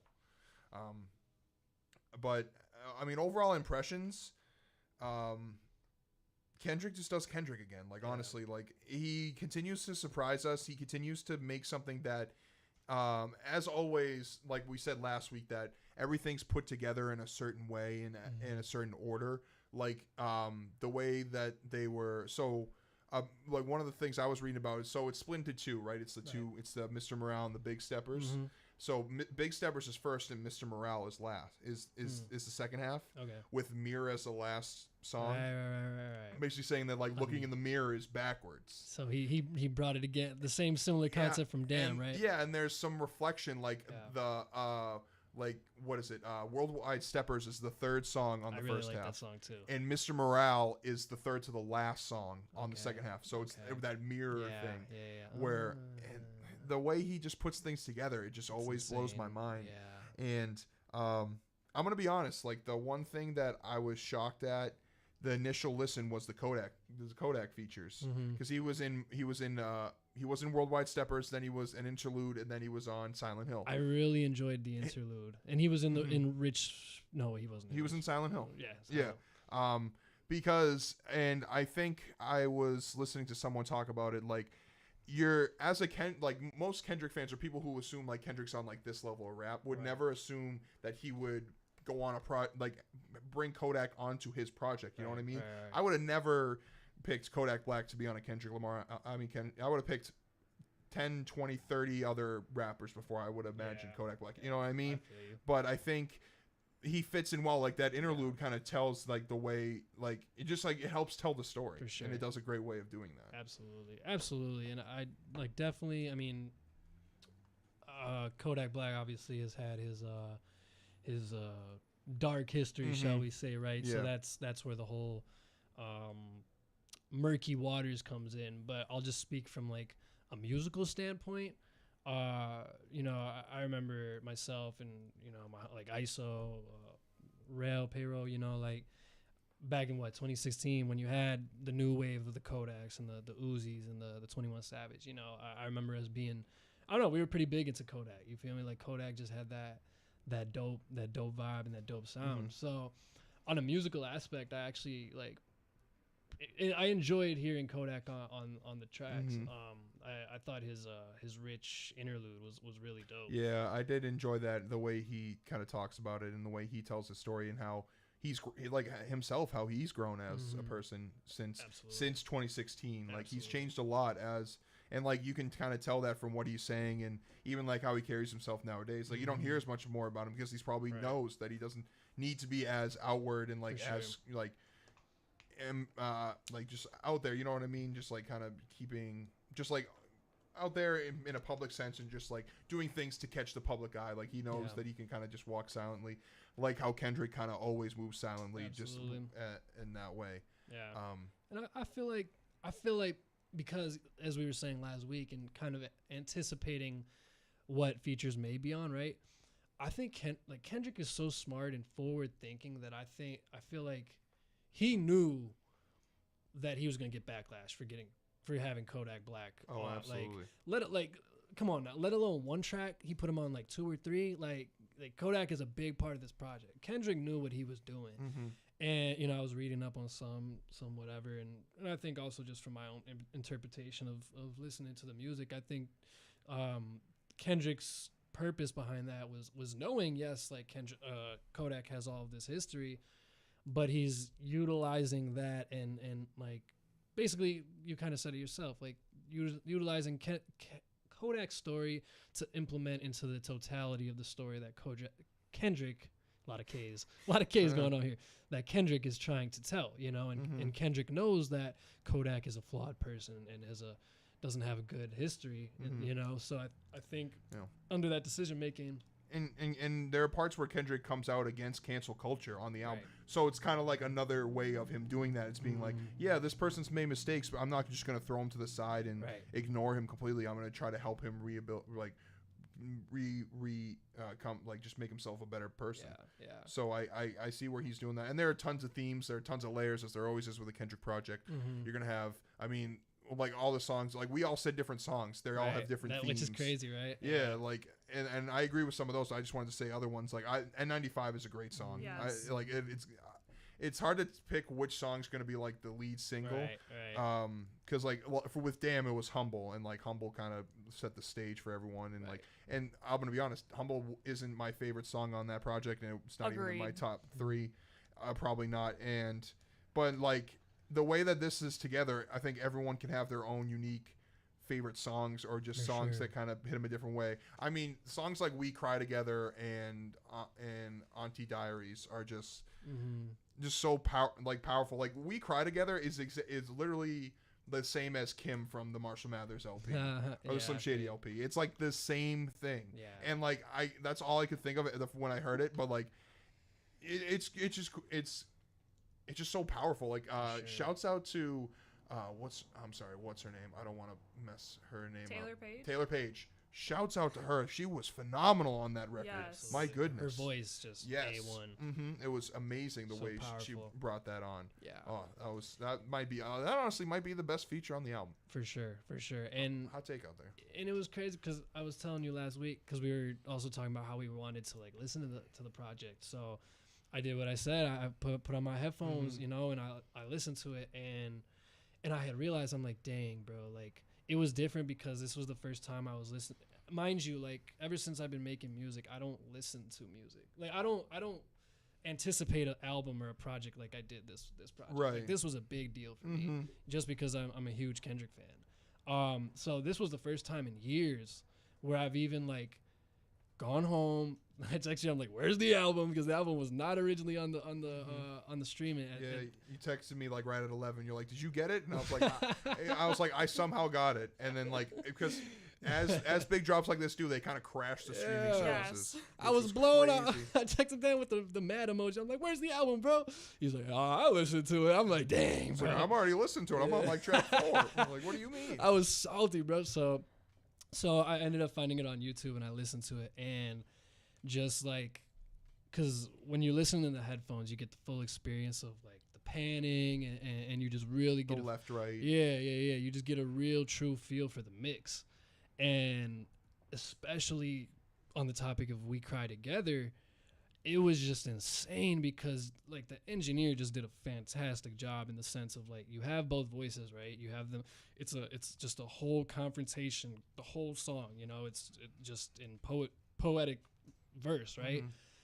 And it's just like Kendrick's talking here, she's talking there, and they're like when the chorus, I can't say the words, but when they're doing the chorus, it's like that visually, like this is what, like audio wise, like this is what's going on, like they're just crossing paths, and it was just insane. And it just like the immersion of the total listening experience was nuts, was awesome, and then like Silent Hill, for example, it was cool because like you have the whole song and it's booming, the 808, like an 808 you want like centered within your mix, so that's just boom boom boom punching. But then the little what's it called, what is it, and when the chorus comes and it's kind of the strings of it was cool because you have the whole mix. It's a pretty full 360 mix, everything's going on, but that part was just like specifically on like the right side of the ear. So it's just little things like that I was able to pick on. I'm sure other people pick on differently, that is just super cool, whereas it's just those little details, every little thing, the bars, the message, the versatility of the beats, just the overall sonic vibe of it. It's just like I felt, I'm sorry, I'm kind of rambling now. This is the last thing I'm gonna say. Fine. I felt like overall, like obviously because it's his next new album, it's the inclusion of just like his overall artistry from over the years, right? But I feel like it was like it had that same vibe of Damn, but it felt like Damn evolved. Yeah. Because I felt like Damn for him was really like a super evolution from everything else that he had done. It was like new age, but it was very like synthy tech, new age is the best way. So I felt like it was that, but here he was more mature. It's like he didn't have to go all heavy, turn up music all the time, because it was just like half of it was basically just instruments, right? And just the voices. So, and like the ending of Auntie Diaries, like the way like some of those strings come in at the end reminds me a lot of To Pimp a Butterfly. Yeah. You know what I mean? Like the way like he tells the stories and the way like he brings in the strings towards the end of the song. There are hints of a lot of the albums I think on there, and that's what I think. I mean, he's not always doing the same sound. He's always changing, but he always knows how to bring the best parts of what he's previously done into his projects. Yeah. And he continues to do it. And as always with Kendrick albums, I think it's a grower that it'll continue to get better as you listen. Absolutely. Because it's only been a week. It's only been a week. People are coming out here saying this is Kendrick's worst album. Like, relax. It. Those are the same people who like went after Damn after a week. Stop it. Like, Kendrick does not have a bad album. That's the thing. You can't. You can't. Not even from a biased like fan perspective. Kendrick Lamar does not have a bad album. Like you go on Apple Music, you go on. Obviously, music is subjective, and people aren't going to like always listen and enjoy and appreciate, right? Because we all have our tastes. Mm-hmm. But from a non-biased, from an objective perspective, the man does not make bad music for sure. You can't. You're a hater if you say he makes bad music. You know what? So I heard somebody say that like, oh, there's no bangers on this album, right? But it's not about the bangers. Right. It's about like how the artist themselves wants to express their music. So it kind of makes me mad like when people are like, oh, like, you know, it's not good, like there's no like poppin' songs on there. It's not about you and what you like. It's about how they want to express themselves.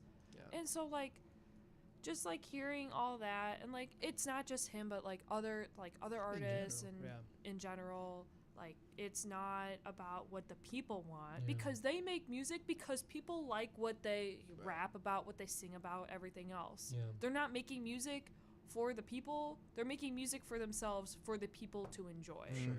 Absolutely.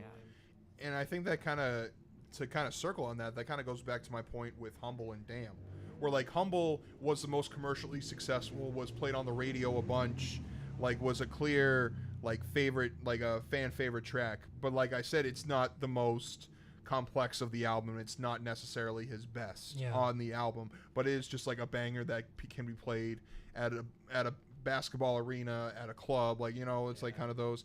And that's why I think like as it's a grower, there will be songs that like I think N95 is like the closest thing because he already released a music video. I looked at it as like the DNA. Yeah, right?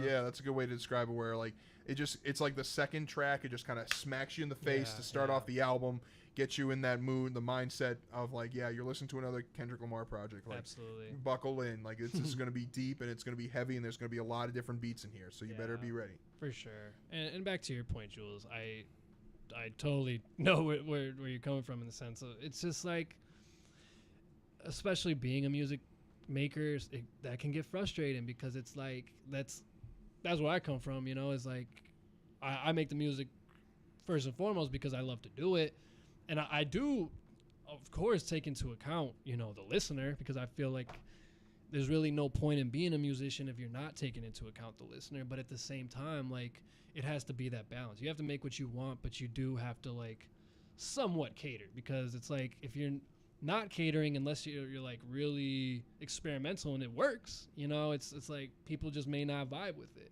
So I feel like you sometimes, like if you're in Kendrick Lamar's shoes, whether he wants to or not, the smart move is to throw a Humble in there, or is to throw a quote unquote banger in there, because Kendrick knows that he wants to make the Mother I Sobers and he wants to make the We Cry Togethers, but he may be like, you know what, let's just throw a Silent Hill in there. You know, I got this booming, banging beat. Like, it's cool. I don't need to put any, you know. Yeah.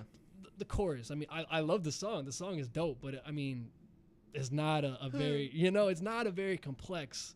He didn't have to put a whole lot of effort into it. It doesn't mean it's not a great song. It doesn't mean it's not quality.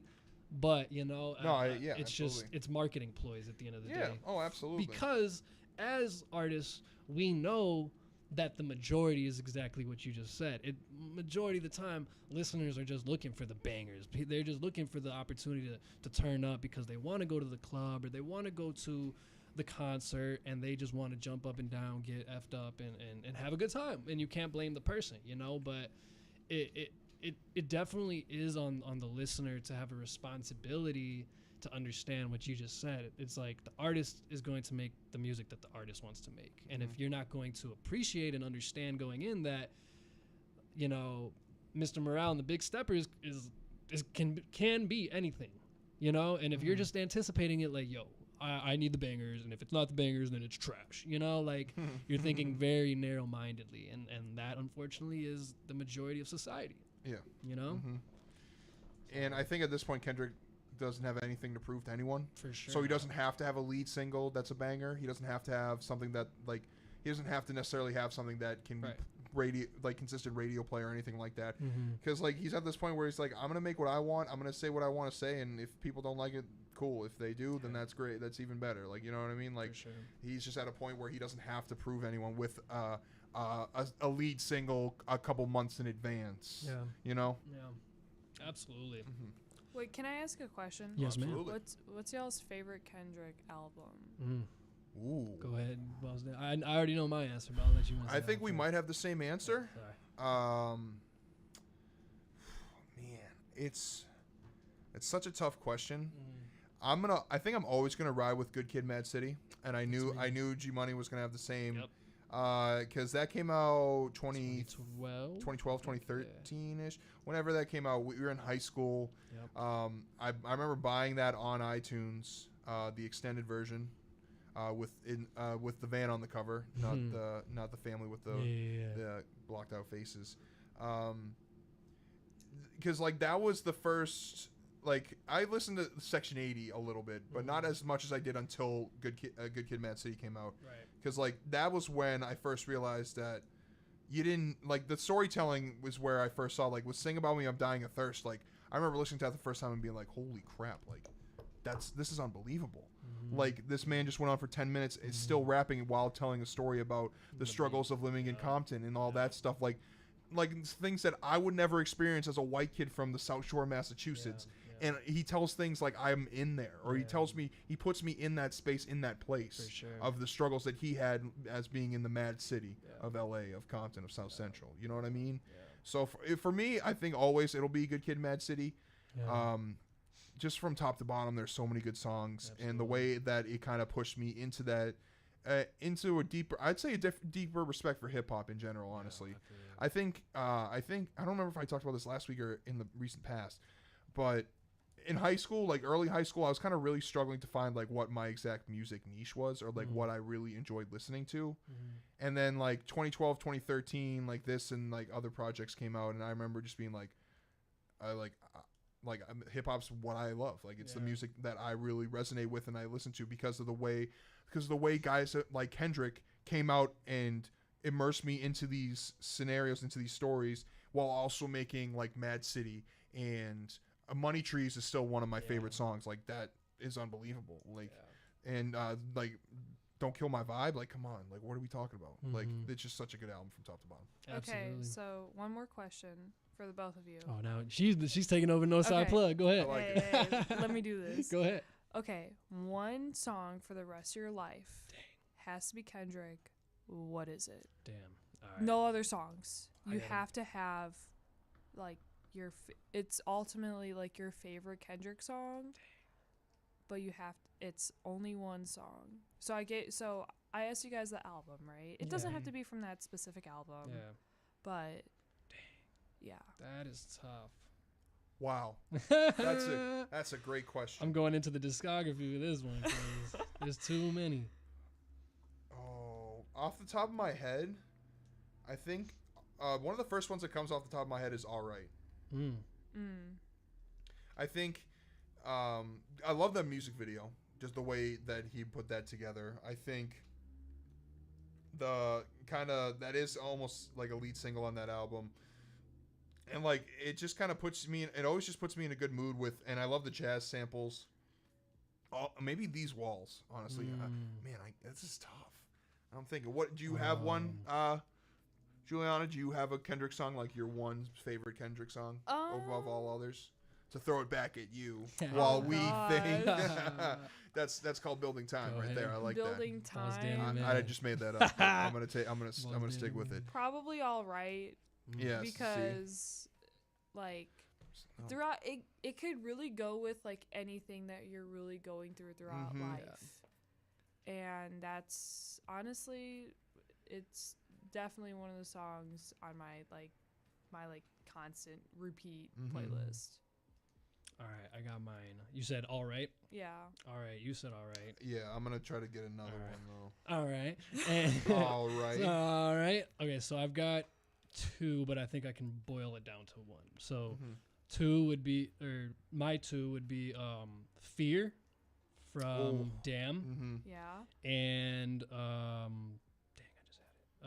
Mama from To Pimp a Butterfly. Oh man. Yeah, just the beat and just like how he goes in on. I think overall it would be Mama, because Mama, I can listen to that a million times and I never get tired of it. You know, so I feel like that would be mine. That's a great pick. Mama's a great Shout pick. out Mama. Damn, shouts out all the mamas. Shout out Jules Mama. Man. So now I'm looking at To Pimp a Butterfly, like more. I mean, the album cut of the way like he ends that is like, that's just this great way to kind of like a penultimate song to the album. I don't know if that'd be my one song though. I'm just saying I love that song. I really love You too. You, oh my goodness. I was just thinking that one. You, like once the beat breaks down and he's just like, and he's just like drunk saying like, you're the reason my mom and them leaving. Like that's dope. The way that he's so raw in the telling of that story is why that's so powerful. Yeah. It's like, it makes you question if he like really was like drunk. He was like, I'm gonna get drunk. I'm gonna have the body. You know, I was thinking about it. I'm like, how did they have just some like pre-made sound for the bottle, or it was like them actually messing around? Like, just like with a Henny bottle, just like clanking it in the studio. Like that's dope. That's the little details. The little details. I have a question, because I did want to expand on music. Outside of Kendrick Lamar, who are some of your musical interests that you delve into? Okay, so I'll give you like my top couple. So J. Cole, 21, huge Chicago rapper fan. Old Kanye, new Kanye. Like fair. Like Donda was like produced like really really good. But I kind of. G Herbo, Chance the Rapper. I saw G Herbo twice. I saw him in Chicago. It was insane. Oh yeah. Well, then I went to go see him in Virginia. Damn. And the vibes are so different. Like everybody here was jumping up and down, going crazy. 'Cause we know what it is. Yeah. People passing out left and right.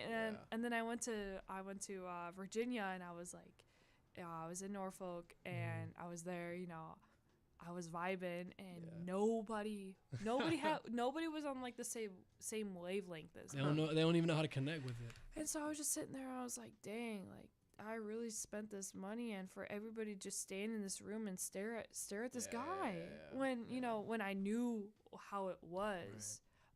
Love Chance, love old Chance, you know, 10-day acid rap, coloring book. Love those, his new stuff. And you know, it's, you know, the artist is gonna make what they want, and you know, there's a couple songs I like.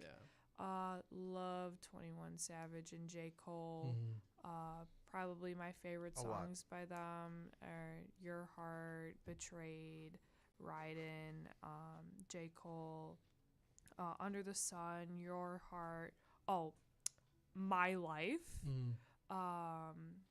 Probably some of my favorite songs that I listen to on repeat, that I have to, you know, same like 5 songs that all my friends listen to as well, because you know, I'm like, I have a car, and so they all like bump with me, and it's the same 5 songs, so you know. Are you DJ? You always DJ? Of course. No one could take that away from me.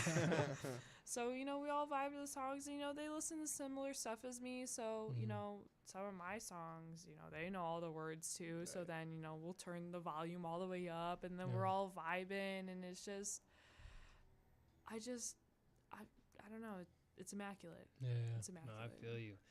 Do I miss the days of just being able to listen to music and enjoy it as a listener? Because I've been making music now since, I'd say, like 2014, 2015. So is it just hard for you to enjoy music now? It's like more difficult. Yes and no. Do you always listen to it from a critical perspective?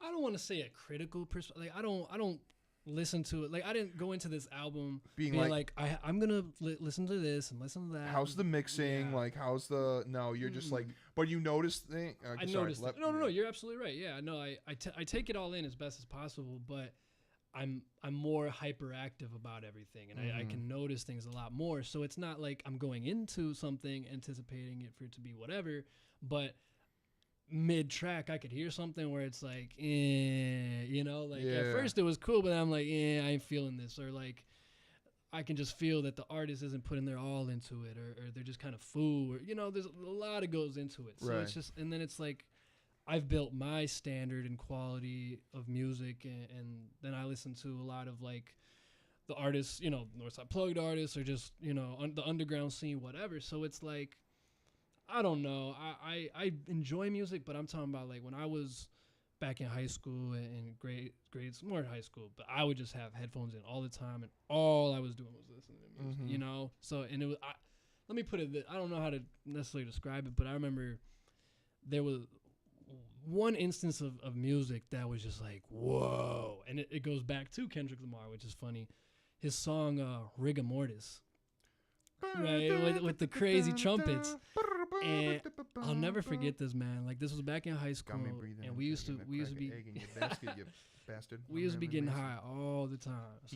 Sorry, mama. We were getting high all the time, like during lunch and whatnot, So I remember, and this was like when I first started smoking. So like when you first start smoking, like you're like, it's just like the whole world is just open and brand new. Yeah. So, I'm like 16, 17. So I remember we're walking, because we had off-campus lunch. So we're walking in back into school, and I got my headphones in. I'm getting ready to zone in to go to class, and then I got my playlist going, and then all of a sudden it's you feel me? It's Rigor Mortis started. I'm just like, I felt like I was in that song. I felt like I could imagine like those long like kind of like angel trumpets, just like just trumpeting right in your face. Yeah. So I don't know, bro. Like, I don't necessarily have those experiences anymore. That just kind of like, I don't want to, like, not in a mean way, but kind of that naive aspect of listening where you don't know the technicalities of what went behind the mix of those specific trumpets. That's what I'm getting at. I'm not, as a regular listener, you're not thinking of all that. So you can't. Moral of the story is I can enjoy music, but I just see it in so many different layers where I can't appreciate it all the time just for the music. Right. Yeah, that makes sense. No, I definitely understand that for sure. To break it down. Yes. My lovely prima. Honestly, Rigor Mortis might be on my list of Kendrick songs now. I was trying to look on Section 80 or ADHD. I love that. Those are. Now I'm gonna think about my one Kendrick song, and it's gonna bother me all evening. And then what's the other ones? Before Section 80, Overly Dedicated. Overly Dedicated. A lot of bangers on that one. A lot of bangers. Bangers, bro, bangers. So my lovely cousin Jules, while we are here and while we have you on our platform, is there any other like, I don't know, just anything that you want to share with the world, share to your peoples, put out there, future endeavors that you're looking forward to, just a opportunity to kind of project what you want to project. Oh gosh, okay, so you're on the hot seat. Okay, so what I can say is, being around people in the military, like mental health is a really big thing. Oh, wait, hold on. Okay. Go ahead. Mental health. So a lot of people, struggle with, different things in their mental health, and I like to think that like I have like a very higher level of mental health than most people. Like I could look at something and realize like, okay, like I'm going through the trenches right now, but I'm okay, and I want to make sure that other people are okay. And so one thing I can say is that anything that anybody's going through, like literally anything that anybody's going through, like they could get through it, no matter what it is. If they're like in a slump right now, relationships with family, friends, like significant others, whatever you're going through, you could get through it. And honestly, the only person at the end of the day that you have is yourself. You are living with yourself. You know, you're going to bed with yourself. And if you are not happy with yourself, you will not be able to be happy with anybody else, no matter what. Absolutely. And so realizing and, you know, getting older, no matter, you know, people that are a lot older than me, you know, still are unhappy with themselves. And, you know, they try and, like, they, you know, they meet people, and, you know, they're in a relationship, and, you know, they wind up having kids, or, you know, have a house or have pets or whatever. And they're sitting there and they're like, yeah, like, I don't know if I could do this. Or, you know, they have a best friend that their best friend, like, wants to go do all these things, and they're like, hey, like, I'm not about that. Like, you don't have to be with anybody who you don't want to be with, because you have to be happy with yourself. Absolutely. So that's one thing that I definitely realized, like, being away from, like, society and everybody else. Like, I didn't know what was going on last year. Like, when I came back and you know, there was all this new music, I was like, what is all of this? Because, you know, I've been listening to, like, I've been listening to 2021 music that came out from, like, January to, like, June. I didn't know any new music, so when I came back, it was, like, a whole new world. And, like, it was like, okay, you were, like, your life was put on pause. Like, here you go, fast forward. This is where you are right now. Jump in and go. And I was in, like, a really bad relationship and, like, all this stuff. And I just sat there and I took it in, like, how, you know, I was gone for, like, 7+ months, and now I'm here, and now I'm back, and I'm in the same situation that I left 7 months ago. But I was by myself. I was doing my own thing. And so now that I, like, jumped back into that, I was like, heck no, I'm not going to stay here. So you know what? I got up and I left. And it was definitely the best thing I could have done for myself. And whether, you know, that was a relationship, but, you know, it still works with friendships and, you know, family and stuff like that. You know, people don't have the best relationship with, like, their family or their parents or their extended family. And it's okay to not have that. And a lot of people, you know, they see, you know, they watch movies and they see all this stuff and they're like, damn, I really wish I could have that. But it's not about that, because you're not, you know, they're not taking care of you at the end of the day. You're taking care of yourself. You have to be happy with yourself before you could extend your happiness with other people. And that's probably, like, my piece of advice for everybody listening or anything else, because, like, in order for you to share your happiness with other people and for people to be like, dang, like, that person's really happy. Why are they like that? I want to be like that. They have to be good with themselves. Absolutely. Yeah, so that's my piece of advice for the hot seat. That's A1 advice. Absolutely. That's great advice. I think, that's great advice. Well said. I don't even want to repeat it, because that was very well said. We always talk about mental health. We talk frequently about mental health and how important it is. And that's kind of true. Like, you got to make yourself happy first, and, like, you go to bed with yourself. Like, at the end of the day, like, that's all that really, like, matters, I guess. It's just making yourself happy. Absolutely. And being content with what you're doing and how you're going about your life.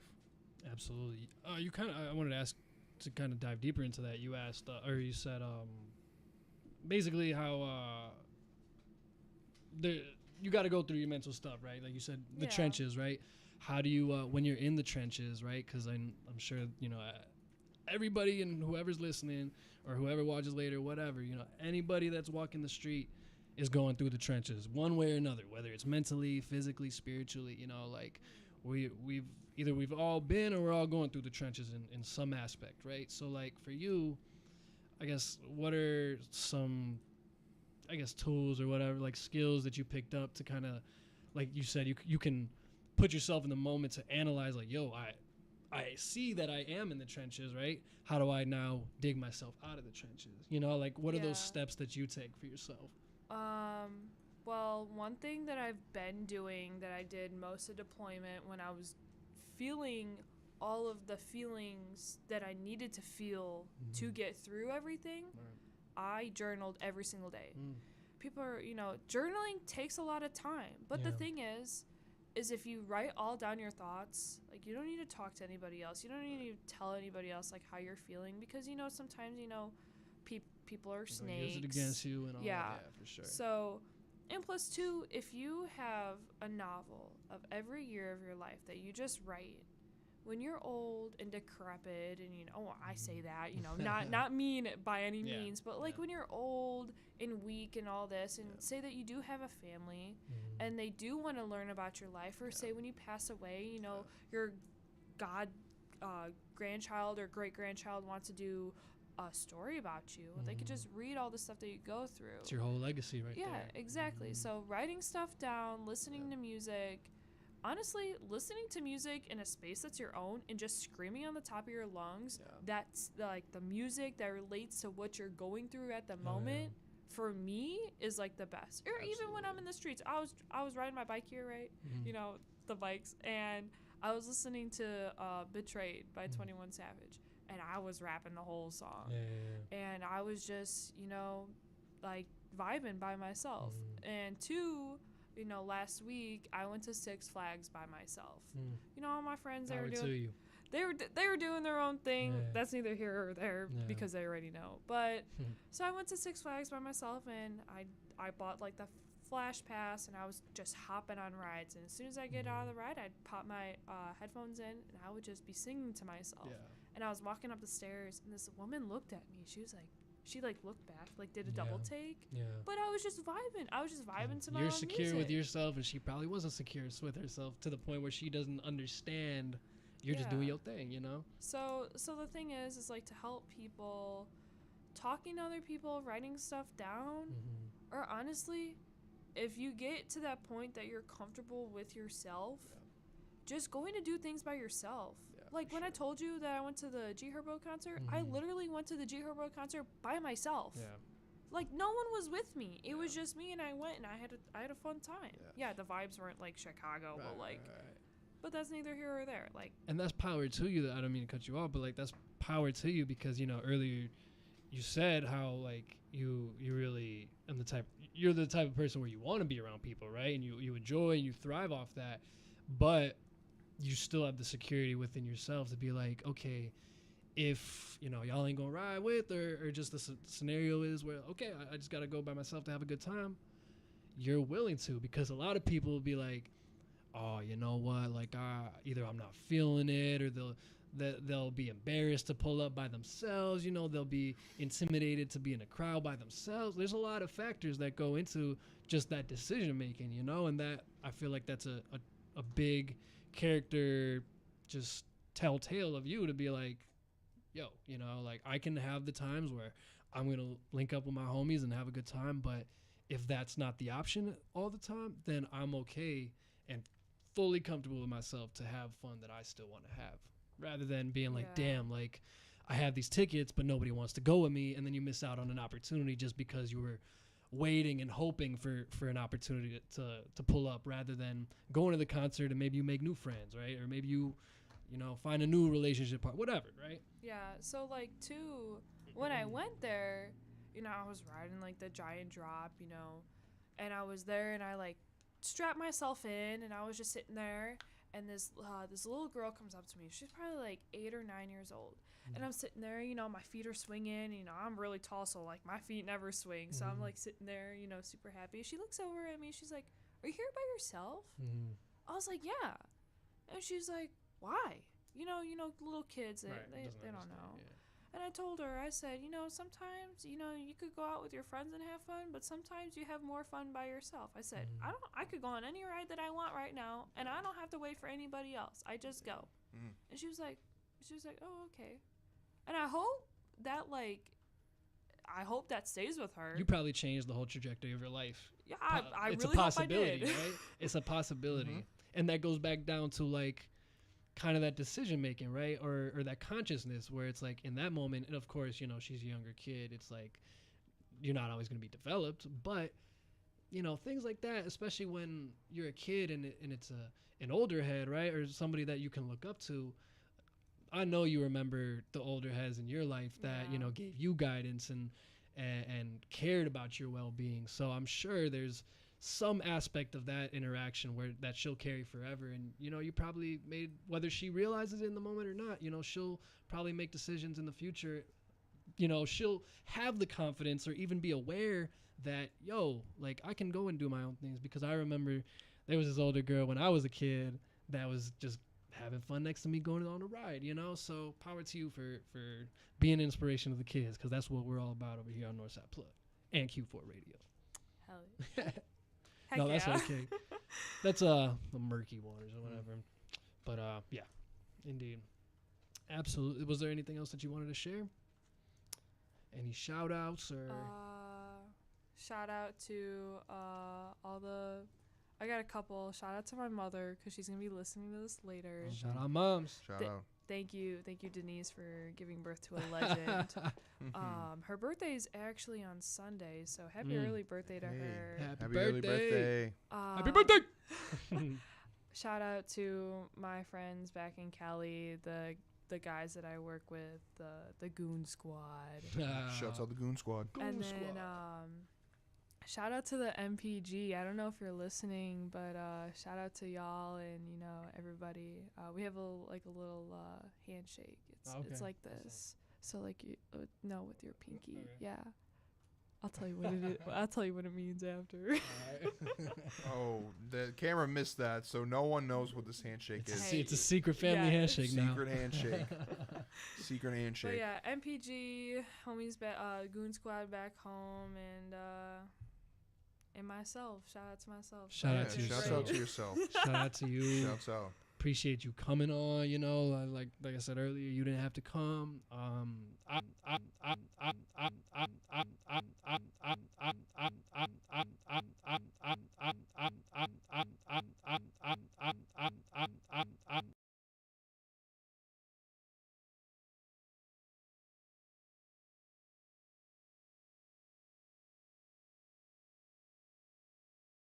In the first place, so opportunity for us to connect, you know. I think it'll be cool just for the future generations to see, you know, this kind of what we got going on, you know, and what we were doing when we were young, because this is a long end game. And, you know, I want to shout out all the viewers, all the listeners, all the family and friends that are either tuning in now or going to tune in the future when this is posted after we're live. That was a lot of air space that was taken up right there. Hey, so real quick, yeah, go ahead. When's Northside Plug gonna do like a family vacation to San Diego? That is a I mean, great both of y'all question. do it in San Diego. Special thing for a week. Come visit me. I have an extra room. Hey, well, I call top bunk. No, I'm kidding. No, that's actually I actually want bottom bunk. BossDan gets top bunk. No, I don't want top bunk. You get top bunk. I don't want top bunk. You get the top bunk. I don't want the top bunk. All right. It's all yours. I love the bottom bunk. I don't want to get my big booty up there, so I'm cool with the bottom. I'm just imagining top bunk BossDan and me on the bottom bunk. I don't know if that will work out, but we make it work. We'd make it work. But either way, we will definitely take you up on that offer for sure. We will definitely take you up on that, make that happen, because Northside Plugged is definitely, we're inching closer and closer, trying to, you know, definitely opportunity-wise or whatever, but we are trying to expand outside of Chicago for sure. So we will for sure in the future take you up on that offer. Thank you. Appreciate you. Of course. And, of course, you're always welcome here. You know, if you ever want to come on again, if you're in town. Oh, I will. I will make it a point. Absolutely, we'll definitely have. And even though we are naturally family, we always tell our new guests that you are now a member of our Northside Plug family. Oh. So, and you're our first what's it called? Navy, military. You know, that regime of people, of individuals. So you are a unique guest on many fronts on our show. So. Definitely appreciate you coming on. Definitely appreciated the time. Of course. Appreciate all the listeners. Appreciate everyone again. BossDan, are there any final thoughts or comments that you had? No, thank you, Julianna, for coming in. That was a great conversation. I love it when we have different conversations for different things, and this was definitely one of those great scenarios that that it's a unique conversation that we've never had before. So I appreciate that. Thank you for coming in. And yeah, I appreciate you taking the time. Thank you for your service as well, and thank you for sure. Thank you for your support. thank you for Real being talk. you. Thank you for being you, and part of the family as well now, the Indeed. Northside Plugged family. Love it. Indeed. Thank you. Thank you Mhm. for having me. Of course. I really appreciate it. Today was so fun. Absolutely, no, it was an awesome time, and yeah, I hope the people got to learn a little bit more about you. You know, I hope that this carries on in your endeavors, and people can see what you're about. You know, because like you said, you're dope. You're a dope person, and I'm honored to be family with you. You know, so Stop. The I'm few- gonna cry. the future looks bright for our side. And Absolutely. BossDan may not be blood, but he's part of the family too, man. He's actually met some of the family that you probably don't even know exists. That Probably. I'll put you on to some of my end of the family. But yeah, BossDan has met some of the family and is part of the family for sure. So he knows what's up. So I'm glad. It's cool also being in. I've always felt like my purpose in life is to like be a bridge, and I feel like just kind of sitting in this seat right now, you know, Being a connecting bridge. you two. I am being a bridge, you know. A literal and a little- and a hypothetical and theoretical bridge. Absolutely. You know, you two are from very different places in the country and whatnot, you know, geographically. So it's cool to bring it all together and we make it all work. Mm-hmm. Absolutely. But any final thoughts again?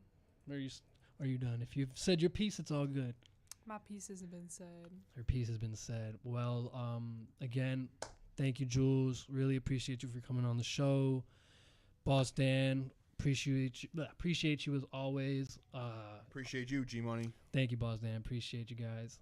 Appreciate Q4. Just want to shout out Always. Q4. Thank you. Shout out John. Shout out Irvin for doing an amazing job here.